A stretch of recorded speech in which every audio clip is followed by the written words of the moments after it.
Assalamualaikum warahmatullahi wabarakatuh. Innal hamdalillah nahmaduhu wa nasta'inuhu wa nastaghfiruhu wa natubu ilaih. Wa na'udzu billahi min sururi anfusina wa min sayyiati a'malina. May yahdihillahu fala mudilla lahu wa may yudlil fala hadiya lahu. Asyhadu an la ilaha illallah wahdahu la syarika lahu wa asyhadu anna Muhammadan 'abduhu wa rasuluhu la nabiyya ba'da. Amma ba'du fa inna asdaqal hadithi kitabullah wa khairal hadi hadi Muhammadin sallallahu alaihi wasallam wa syarral umuri muhdatsatuha fa inna kulla muhdatsatin bid'ah wa kulla bid'atin dhalalah wa kulla dhalalatin finnar. Jemaah pengajian rahimani wa rahimakumullah, alhamdulillah pada malam hari ini kita kembali bisa duduk untuk mentadabburi firman-firman Allah Subhanahu wa taala yang pada pertemuan terakhir kita membuka tafsir Al-Muyassar ini di surat Al-Muzammil. Ayat yang pertama sampai ayat yang kelima kalau tidak salah pada pertemuan yang telah lalu. Ayat pertama jemaah pengajian rahimani wa rahimakumullah, ya ayyuhal muzammil, hai orang-orang yang berselimut. Bisa jadi yang dimaksud hanya Rasulullah sallallahu alaihi wasallam, bisa jadi juga yang dimaksud Rasulullah dan para pengikutnya. Khususnya ayat ini akan berbicara tentang salat malam. Yang diseru tentu saja orang yang sedang tidur. Biasanya orang yang tidur lagi nyenyak-nyenyaknya tidur, yuk pakai selimut. Sehingga yang diseru semua umat Islam yang sedang tidur, yang sedang pakai selimut, yang nyenyak-nyenyak tidur, ya ayyuhal muzammil, wahai orang-orang yang berselimut, qumil laila illa qalil, bangunlah untuk sholat malam kecuali sedikit dari malam itu. Hidupkan malam dengan sholat. Nisfahu awin qus minhu qalila, setengahnya atau kurang dari setengahnya. Jadi bisa pilih kebanyakan malam atau setengah malam atau kurang dari setengahnya. Auzid alaihi warattilil qur'ana tartila, atau lebih dari setengah. Dan bacalah Al-Quran itu dengan tertil, dengan perlahan-lahan sembari mentadabburi. Inna sanulqi alaika qawlan tsaqila, sesungguhnya kami akan menurunkan kepadamu wahai Muhammad perkataan yang berat. Al-Quran itu kalau ditadabburi banyak sekali pelajaran-pelajaran yang bisa diambil. Sehingga saking banyaknya pelajaran yang bisa diambil, berat Al-Quran.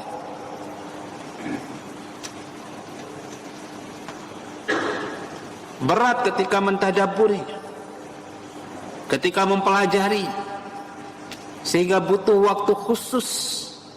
Yang paling bagus itu malam hari. Oleh karena itu jemaah pengajian rahimani wa rahimakumullah, Allah Subhanahu wa taala menyebutkan di sini perintah untuk sholat malam, karena di malam hari itu baik untuk mentadabburi Al-Quran. Allah Subhanahu wa taala berfirman di ayat yang ke-6, inna nasi'atal laili hiya asyaddu wat'an wa aqwamu qila, sesungguhnya bangun malam itu lebih kuat pengaruhnya terhadap jiwa dan lebih mantap ucapannya. Para ahli tafsir dalam kitab tafsir Al-Muyassar berkata, innal ibadata allati tunsha'u fi jawfil laili hiya ashaddu ta'thiran fil qalbi, sesungguhnya ibadah yang dikerjakan di tengah malam itu sangat terkesan, sangat berpengaruh di hati kita. Wa abyanu qawlan li faragil qalbi min masyagilid dunya, dan lebih khusyuk kita memahaminya karena kosongnya hati kita dari kesibukan-kesibukan dunia. Jemaah pengajian rahimani wa rahimakumullah, firman Allah Subhanahu wa taala, nasyiatul laili, inna nasyiatal lail, sesungguhnya nasyiatal lail. Kalau diterjemahan di sini disebutkan bangun malam, untuk beribadah tentunya, untuk sholat malam. Sebagian ahli tafsir berkata maksudnya seluruh malam ini, baik di awal, di tengahnya maupun di akhir malam, itu masuk dalam firman Allah Subhanahu wa taala. Al-muhim, ibadah itu atau sholat malam itu dilakukan di malam hari, maka punya pengaruh yang luar biasa. Sebagian para ulama ahli tafsir berkata nasyiatal laili adalah kondisi di mana seseorang itu bangun malam setelah tidur terlebih dahulu. Karena nasyiah, ya bangun. Jadi mesti tidur dulu, baru masuk dalam firman Allah Subhanahu wa taala, nasyiatal lail. Nah, pendapat inilah yang dipilih oleh Syekhul Islam Ibnu Taimiyah rahimahullahu taala. Jadi yang paling bagus sholat malam itu tidur dulu. Mengapa demikian jemaah pengajian rahimani wa rahimakumullah? Karena dengan tidur kita melupakan urusan-urusan dunia. Kemudian ketika kita bangun, orang menyangka kita sedang tidur. Ketika kita bangun, hati kita masih kosong, pikiran kita kosong. Antara lisan dan hati kita itu sejalan, cocok. Sehingga pada saat itu kita akan bisa lebih memahami, lebih konsentrasi ketika mentadabburi firman Allah Subhanahu wa taala. Jemaah pengajian rahimani wa rahimakumullah, karena memang kita namanya manusia tidak mungkin lepas dari pernak-pernik dunia ini. Kesibukan dunia selalu nempel di hati dan kepala kita. Wajib, baik orang sudah pensiun sekalipun, sibuk pikirannya dengan dunia. Sehingga ketika kita istirahat, kemudian kita bangun, dan memang niat ikhlas lillahi azza wa jal untuk beribadah, untuk mentadabburi Al-Quran di malam hari dengan membacanya di dalam sholat, dengan membacanya perlahan-lahan, maka ini akan membuat pengaruh dalam hati kita itu luar biasa.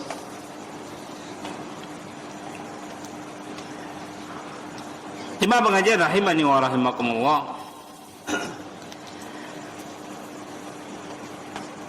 dalam beberapa hadis Rasulullah sallallahu alaihi wasallam ada isyarat bahwasanya membaca Al-Quran itu di malam hari lebih utama daripada di siang hari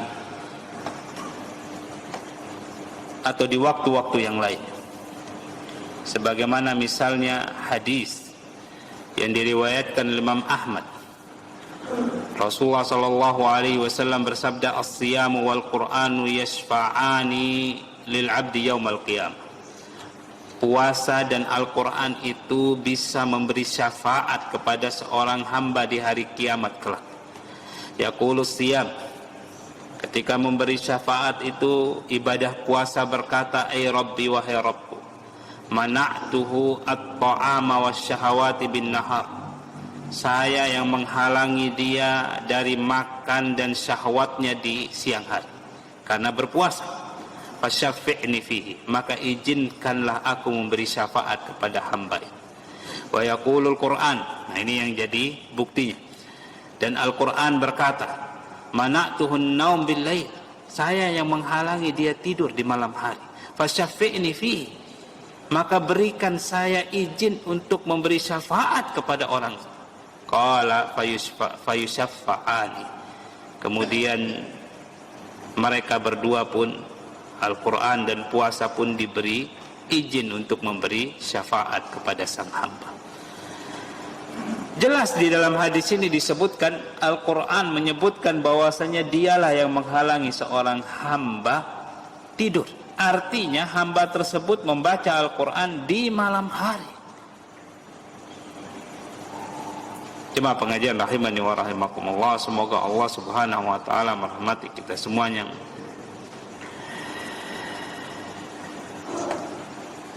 Ayat yang berikutnya, ayat yang ketujuh, Allah Subhanahu wa taala berfirman, innalaka fin nahari sabhan tawila. Sesungguhnya pada siang hari engkau memiliki kesibukan yang panjang.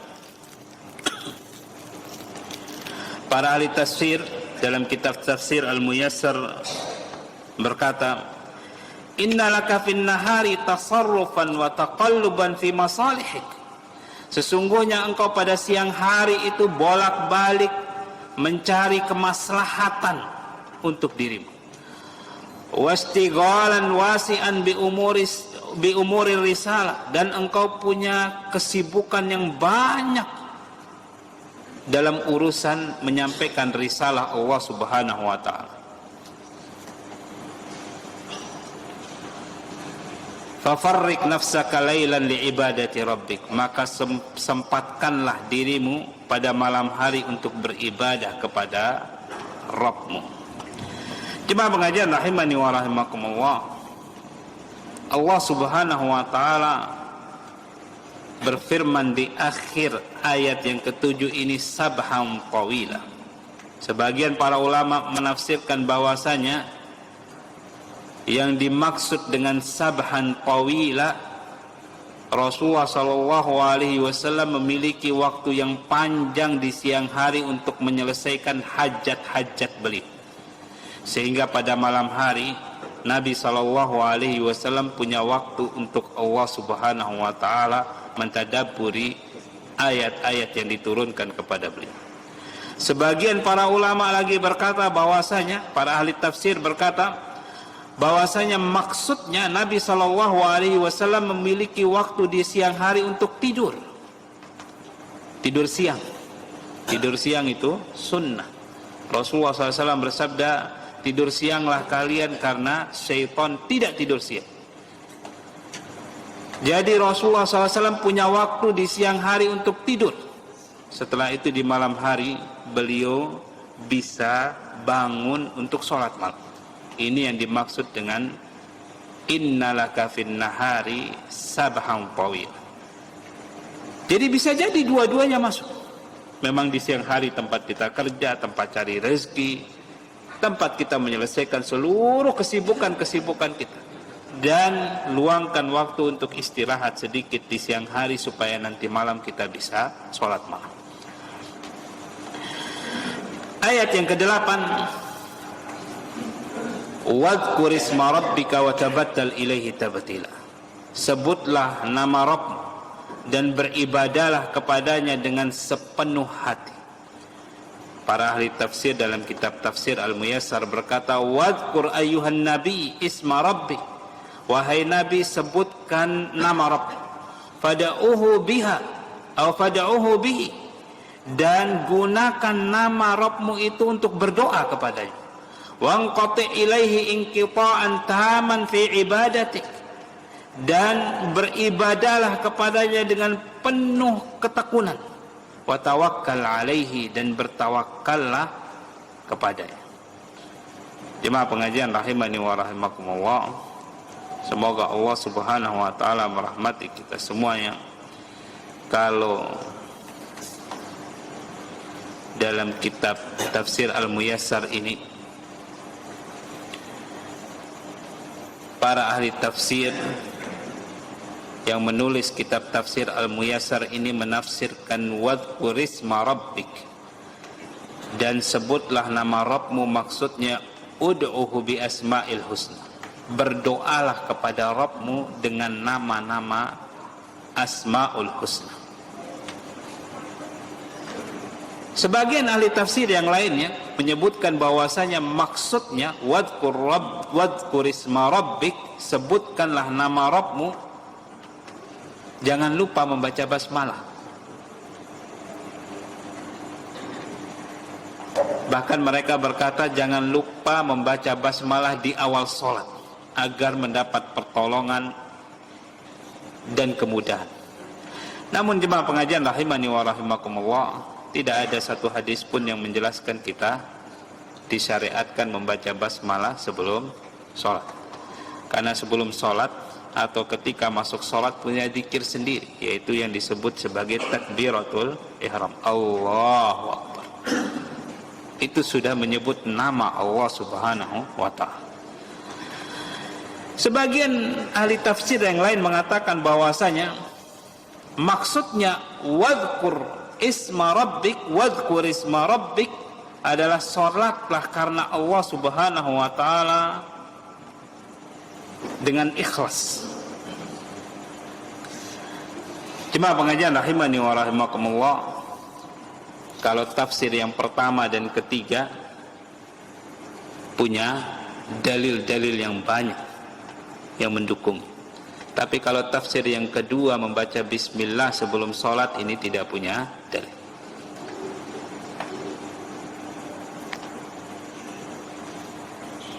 Firman Allah Subhanahu wa ta'ala, wa tabattal ilaihi tabtila, dan beribadahlah kepadanya dengan sepenuh hati. Maksudnya jemaah pengajian rahimani wa rahimakumullah, kita memutuskan hubungan dengan dunia ini, dengan apapun, untuk menuju ibadah kepada Allah Azza wa Jal dengan khusyuk di malam tersebut. Sehingga jemaah pengajian rahimani wa rahimakumullah, Allah Subhanahu wa ta'ala meminta kita di ayat yang ke-7 ini supaya perkara-perkara lain selain memohon dan beribadah kepada Allah Subhanahu wa ta'ala, mentadabburi firman-firmannya, itu kita jauhkan dari hati kita, kita jauhkan dari pikiran kita. Harus konsentrasi. Bagaimana caranya konsentrasi kalau kita tidak tahu artinya? Nah, masalahnya ternyata kita kurang belajar. Oleh karena itu jemaah pengajian rahimani wa rahimakumullah, sangat baik sekali jika kita menghafal Al-Quran, itu kita tahu artinya. Paling tidak tahu. Untuk kemudian jemaah pengajian rahimani wa rahimakumullah, terngiang-ngiang, ketika terngiang-ngiang arti dari bacaan Al-Quran itu, kita bisa mentadabburinya walaupun sedikit. Alangkah baiknya kita mempelajari tafsirnya sehingga kita bisa mentadabburinya secara mendalam. Jemaah pengajian rahimani wa rahimakumullah,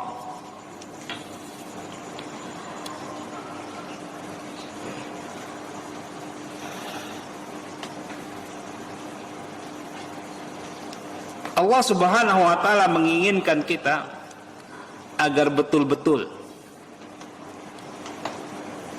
menjalin hubungan dengan Allah dalam ibadah itu penuh konsentrasi, penuh kekhusyuan.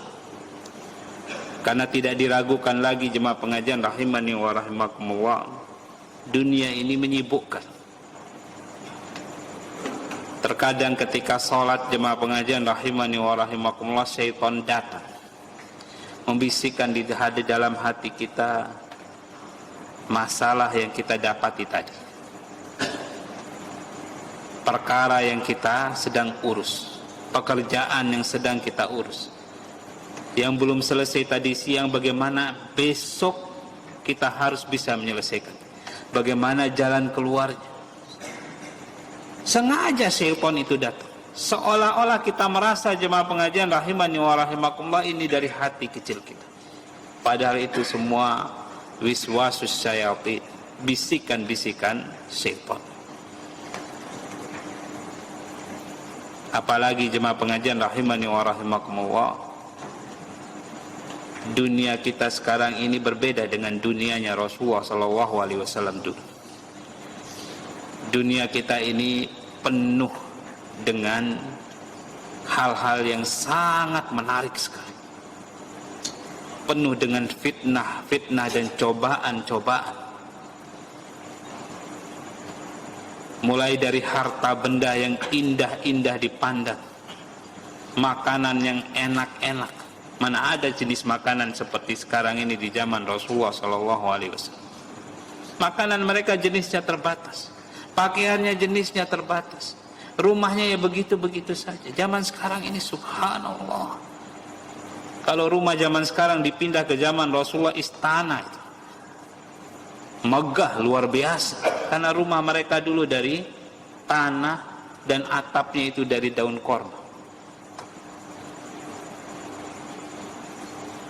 Pakaian mereka dulu seadanya. Jadi dunia kita zaman sekarang ini luar biasa. Belum lagi orang-orang yang hidup di zaman sekarang ini, wala'udzubillah, sangat jauh dari syariat Islam. Jangankan zaman kita ini, zamannya Ibnul Arabi, kira-kira di abad ke-6, beliau berkata, wa ammal yaum, adapun hari ini, waqad marijat uhudun nas, orang-orang masih mengambil janji dari orang-orang lain, wa khaffat amanatuhum, padahal amanah mereka sudah hilang, wastaulal haramu alal hutam, dan yang haram itu sudah menyebar ke sana kemari walaupun di perkara-perkara yang kecil. Fal uzlatu khairun minal khultah. Oleh karena itu zaman sekarang ini saya lihat menyendiri lebih baik daripada bercampur dengan banyak orang. Jemaah pengajian rahimani wa rahimakumullah, semoga Allah Subhanahu wa taala merahmati kita semua. Zaman beliau itu pengkhianat sudah banyak di abad ke-6. Hal-hal yang haram sudah menyebar ke yang paling kecil-kecil dari urusan-urusan dunia. Apalagi di zaman kita sekarang, sudah riba itu ke sana kemana, debu-debunya ada di sana sini. Zaman sekarang hampir kita tidak bisa transaksi kecuali dengan bank. Sudah mulai, uang cash sudah mulai terkikis di sana sih. Jemaah pengajian rahimani wa rahimakumullah, bahkan Rasulullah SAW memberikan isyarat, yusaku ayyakuna khairu malil muslim ghanamun yatba'u biha sya'afal jibali wa mawaqi al-qatar yafirru bidinihi minal fitan. Hampir saja sudah dekat terjadinya satu zaman di mana harta terbaik seorang muslim itu adalah kambing yang dia gembalakan, yang dia bawa ke puncak-puncak gunung dan tempat-tempat terpencil mencari air minum untuk hewan ternak. Apa yang dia lakukan? Dia pergi menghindar dari dunia ini, membawa agamanya disebabkan takut karena fitnah dunia. Jemaah pengajian rahimani wa rahimakumullah, semoga Allah Subhanahu wa taala merahmati kita semuanya. Akan terjadi zaman seperti ini. Jadi jangan dipikir jemaah pengajian rahimani wa rahimakumullah, kesibukan dunia ini aman-aman saja, tidak. Ini menyibukkan kita semua. Ini membuat kita tidak lagi konsentrasi dalam beribadah. Oleh karena itu jemaah pengajian rahimani wa rahimakumullah, niatkan sebelum tidur untuk bisa bangun. Ketika bangun, sudah jangan pikirkan urusan dunia. Pikirkan saja kita konsentrasi sholat. Nanti kalau sudah datang waktu subuh, selesai sholat subuh, baru kita pikirin lagi pekerjaan-pekerjaan kita, masalah-masalah kita. Intinya juga jemaah pengajian rahimani wa rahimakumullah, di masa sekarang ini jangan terlalu banyak bergaul jika manfaatnya kurang. Jangan terlalu sibuk dengan urusan orang lain kecuali untuk menasehati mereka. Sibuk saja sudah dengan urusan sendiri. Oleh karena itu Rasulullah SAW bersabda, min husni islamil mar'i tarkuhu ma la ya'ni. Di antara tanda-tanda baiknya Islam seseorang itu adalah meninggalkan sesuatu yang tidak bermanfaat bagi. Karena kalau kita ngurusin semua urusan, akhirnya pikiran kita akan terbebani. Waktu kita habis, hati kita terpaut dengan sekian banyak masalah. Semakin banyak masalah yang membebani hati kita, membebani pikiran kita, semakin sulit kita untuk konsentrasi dalam beribadah. Semakin sulit mentadabburi firman-firman Allah Subhanahu wa taala. Oleh karena itu jemaah pengajian rahimani wa rahimakumullah, selama urusan itu tidak berkaitan dengan diri kita, tidak berkaitan dengan ibadah kita, tidak berkaitan dengan dakwah, sudah kita menjauh saja dari urusan, supaya kita tidak sibuk. Jemaah pengajian rahimani wa rahimakumullah, semoga Allah Subhanahu wa taala merahmati kita semuanya. Ayat yang ke-9. Rabbul masyriqi wal maghribi la ilaha illa huwa fattakhidhu wakila. Allah adalah Rabb timur dan barat. Tidak ada sesembahan yang disembah dengan benar kecuali Dia. Fattakhidhu wakila, maka jadikan Dia sebagai pelindung kalian. Para ahli tafsir dalam kitab tafsir Al-Muyassar berkata, huwa malikul al-masyriqi wal maghrib. Dialah Rabb pemilik timur dan barat. Dia mengatur timur dan barat. La ma'buda bihaqqin illahu. Tidak ada Rabb sesembahan yang disembah dengan benar kecuali Dia. Fa'tamid alaihi, maka bersandarlah kepadanya. Wa fawwid umuraki ilaihi, dan serahkanlah urusanmu kepadanya. Jemaah pengajian rahimani wa rahimakumullah, setelah Allah Subhanahu wa taala meminta kita sholat malam, memberitahu kepada kita bahwasanya Al-Quran ini kalau ditadabburi cukup berat, kalimat-kalimatnya berat karena banyak sekali pelajaran di balik setiap huruf-huruf, setiap kalimat-kalimatnya butuh konsentrasi.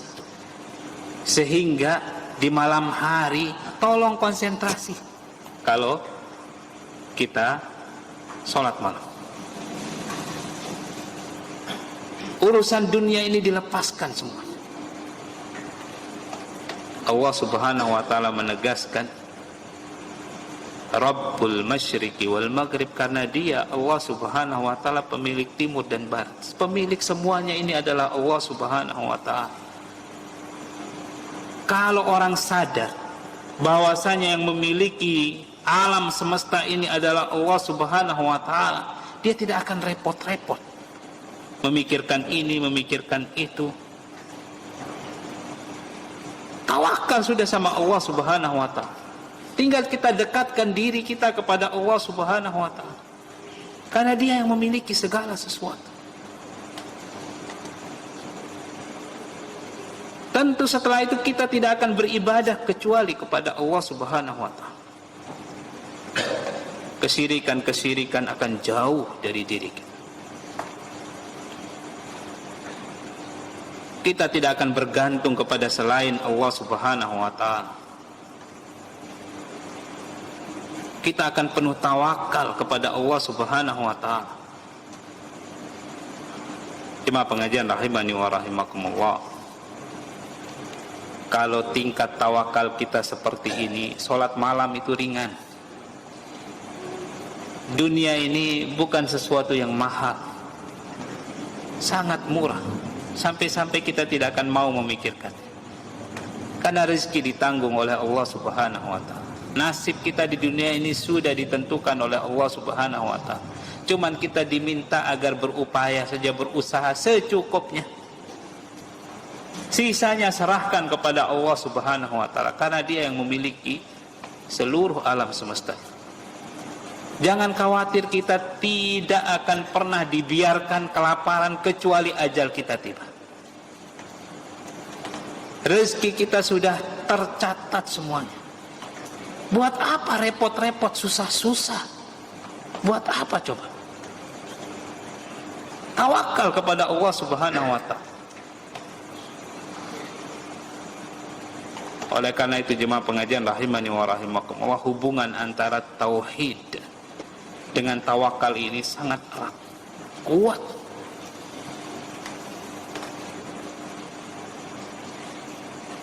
Orang yang bertauhid kepada Allah Subhanahu wa taala pasti akan bertawakal kepada Allah Subhanahu.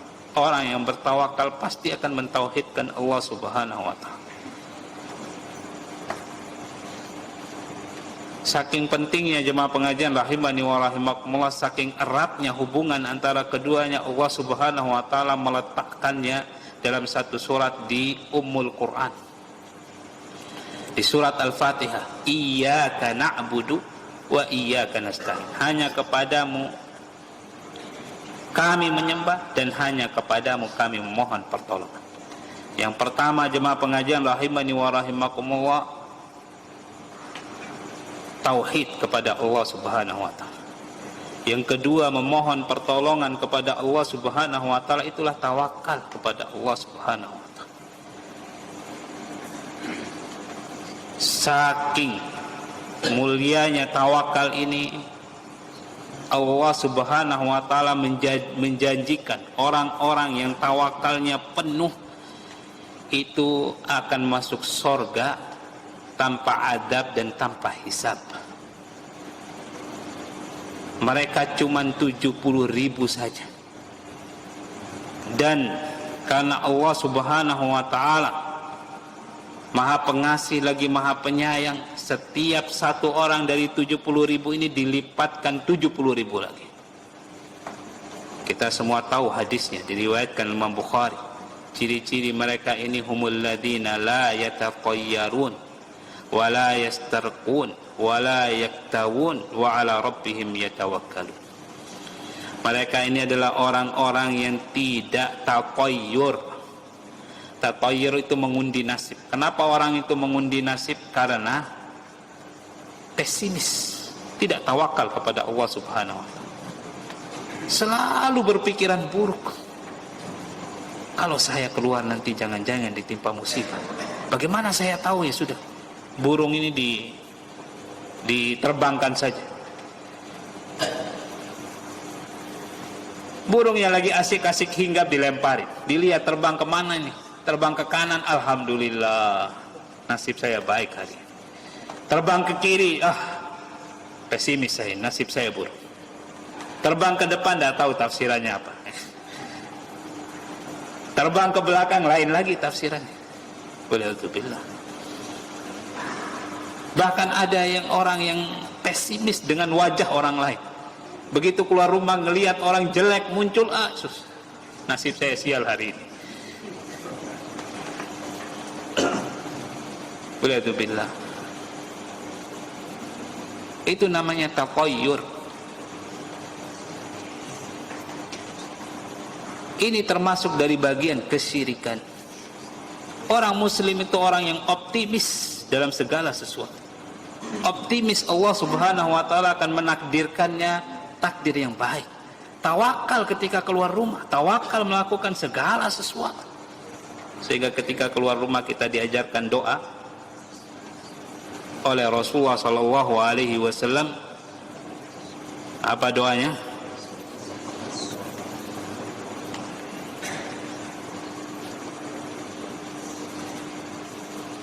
Ya, apa doanya? Bismillahi tawakkaltu 'ala Allah wala haula wala quwwata illa billah. Tawakal kepada Allah Subhanahu wa taala. Jemaah pengajian rahimani wa rahimakumullah. Semoga Allah Subhanahu wa taala merahmati kita semuanya. Orang yang masuk surga tanpa azab dan hisab, la yastarqun, tidak minta diruqyah. Tapi kalau ada orang ngeruqyah dirinya, tidak apa-apa. Yang jelas dia tidak minta-minta. Wala yaktawun, tidak minta juga diobati dengan cara kai. Dan terakhir Rasulullah SAW memberi kesimpulan. Wa ala rabbihim yatawakkalun. Dan mereka bertawakal kepada Rabb mereka. Jadi tiga yang pertama disebutkan itu semuanya ibadah tawakal.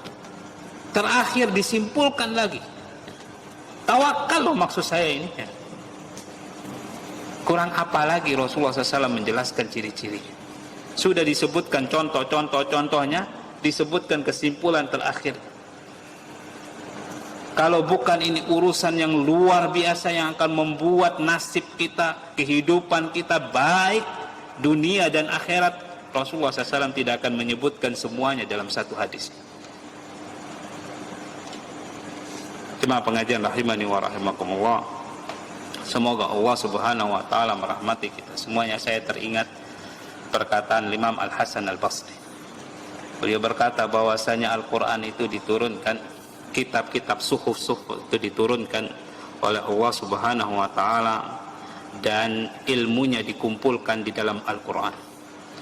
Ilmu Al-Qur'an itu kemudian ditumpulkan dalam surat-surat Al-Mufassal yang pendek-pendek itu. Kemudian ilmu Mufassal itu dikumpulkan dalam Ummul Quran, dalam Al-Fatihah. Kemudian inti dari surat Al-Fatihah itu ayat Iyyaka na'budu wa iyyaka nasta'in. Karena memang agama seperti itu, katanya Imam Ibnul Qayyim. Agama itu terdiri dari dua, ibadah dan tawakal kepada Allah Subhanahu wa taala. Tawakal ini obat stres yang paling manjur, obat penyakit jiwa, obat psikologi manusia yang terganggu. Tawakal kepada Allah Subhanahu wa taala. Bahkan dari kalimat iyyaka na'budu wa iyyaka nasta'in kita bisa mengambil kesimpulan, tawakal itu bukan hanya urusan-urusan dunia, urusan kehidupan sehari-hari, bahkan dalam ibadah pun kita diminta tawakal oleh Allah Subhanahu wa taala. Karena jemaah pengajian rahimani wa rahimakumullah, kita selalu mengucapkan la haula wala quwata illa billah. Tidak ada daya dan upaya kecuali atas pertolongan Allah Subhanahu wa taala. Ibadah pun bukan daya dan upaya kita 100%, bukan. Atas pertolongan Allah Subhanahu wa taala. Sehingga Allah Subhanahu wa taala juga mengumpulkan ibadah dan tawakal ini dalam surat Hud ayat yang ke-123. Fa'budhu wa tawakkal alaih. Maka sembahlah dia dan bertawakallah kepadanya. Begitu juga di zikir pagi dan petang, disunnahkan kita membaca ya hayyu ya qayyum birahmatika astaghits. Wahai Rabb yang maha hidup, yang berdiri sendiri, yang tidak butuh kepada segala sesuatu, astaghits, kepadamulah aku, birahmatika, dengan rahmatmu, kepadamulah aku memohon pertolongan. Aslih li sya'ni kullah, perbaikilah segala urusanku, urusan akhirat, urusan dunia, urusan ibadah, urusan muamalah, semua urusan. Wala takilni ila nafsi tarfata'in, dan janganlah bebankan, serahkan kepadaku walaupun sekejap mata. Jemaah pengajian rahimani wa rahimakumullah,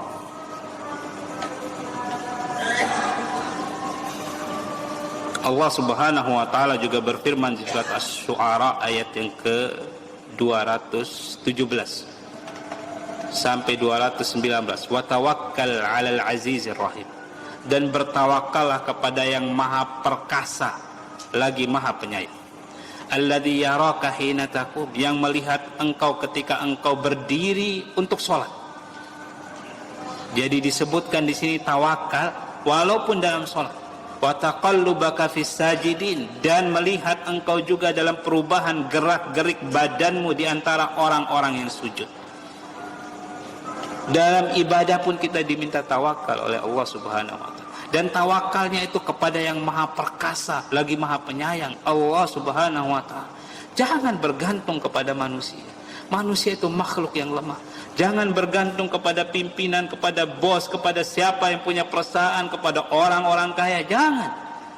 Mereka ini makhluk-makhluk Allah Subhanahu wa taala yang lemah, tidak punya apa-apa. Kalau kita bergantung, berpegang kepada mereka, artinya kita berpegang kepada sesuatu yang lemah, yang sebentar lagi akan hilang, yang tidak punya kekuatan apa-apa, yang sedikit mengecewakan kita, kemudian hati kita akan hancur. Kemudian ada orang yang waliyadzubillah, ketika hatinya hancur bunuh diri. Banyak orang bunuh diri karena dipecat dari pekerjaannya, karena tidak jadi anggota dewan, paling tidak gila. Itu yang banyak terjadi karena mereka tawakalnya kepada makhluk yang lemah, kepada harta dunia. Tawakal itu kepada Al-Aziz Ar-Rahim, yang maha perkasa lagi maha penyayang. Di situ tempat kita bertawakal, tempat kita menggantung harapan kita, tempat kita berdoa siang dan malam. Orang kalau sudah tawakal itu jelas akan berdoa, akan memohon kepada Allah Subhanahu wa taala, akan menghinakan dirinya, merendahkan dirinya di hadapan Allah. Jadi tawakal itu dalam ibadah dan dalam selain ibadah. Allah Subhanahu wa taala menyebutkan di surat Al-Muzammil ini agar kita sholat malam.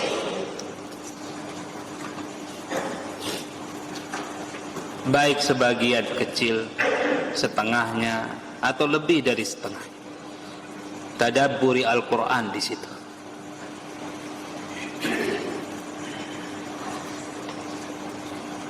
Tadabburi faedah-faedah dan pelajaran-pelajaran, nasihat-nasihat di balik firman-firman Allah Subhanahu wa taala.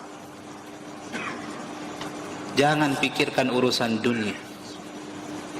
Ketika kita beribadah kepada Allah Subhanahu wa taala, karena Allah menjamin kehidupan kita, menjamin rezeki kita, menjamin masalah-masalah kita selesai, karena Dia Rabbnya seluruh alam semesta.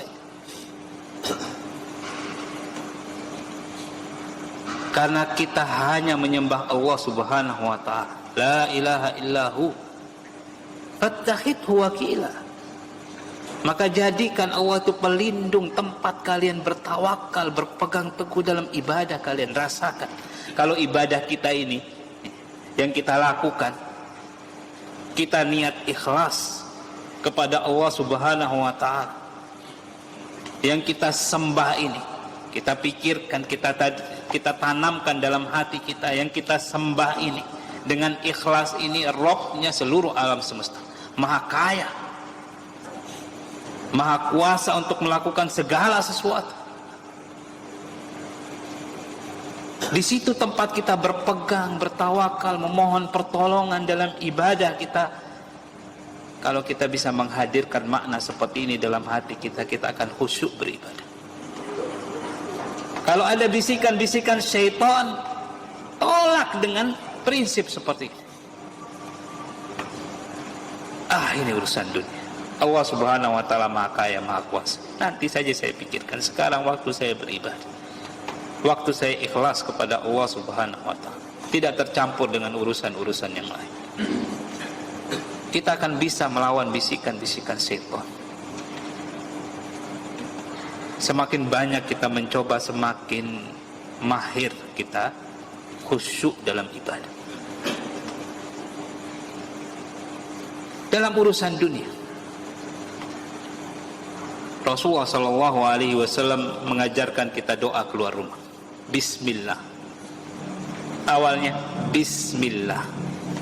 Apa sih maknanya Bismillah?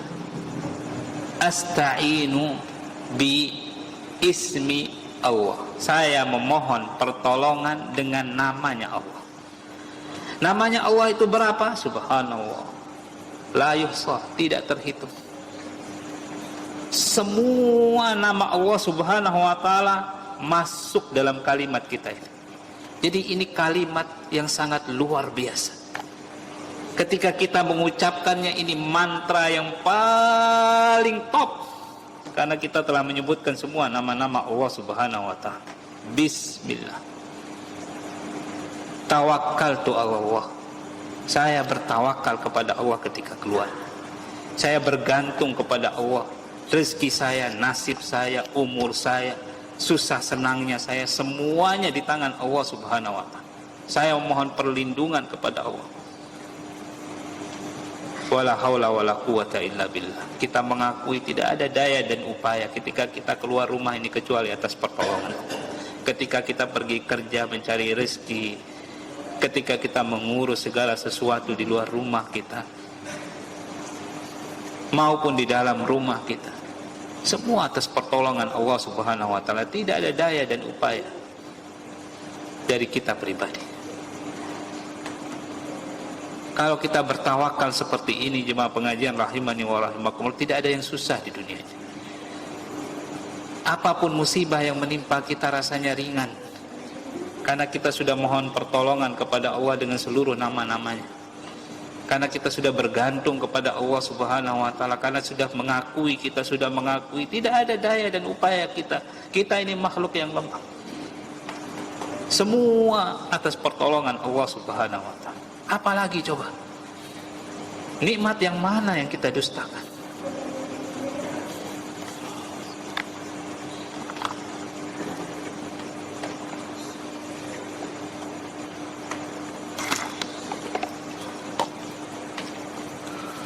Nikmat agama ini luar biasa.